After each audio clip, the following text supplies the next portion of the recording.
This is everything that you need to know to be able to manifest with this Aries full moon. It is happening tonight, and there's a shadow period for 3 days. So make sure you listen up, because this is the most potent time for you to really start a new adventure. What you have to remember is Aries is the first sign in the zodiac. It is the sign of new beginnings. It is the closing of chapters. This is the time for you to take action. Aries is all about action. This is the driving force that will be able to bring your enthusiasm and your passion into fruition. If you actually capitalize on this energy, you will be unstoppable, because you're going to have all of the momentum of this Aries energy to really bring your new chapter to life. And the most beautiful part about this energy is that Arians are naturally successful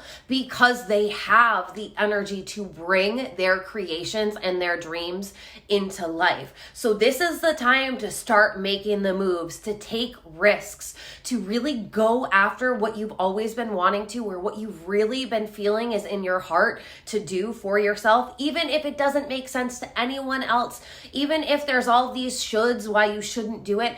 Fuck that. This is the time for you to gamble on yourself. As JP Morgan said, millionaires don't follow astrology, billionaires do. And there is a reason why the Hermetic principles, which are the original universal laws, say as above, so below. Because what's happening in the sky is affecting us down here. And if you want to know how to truly capitalize on this energy, download my full moon workshop, which you can grab in my bio.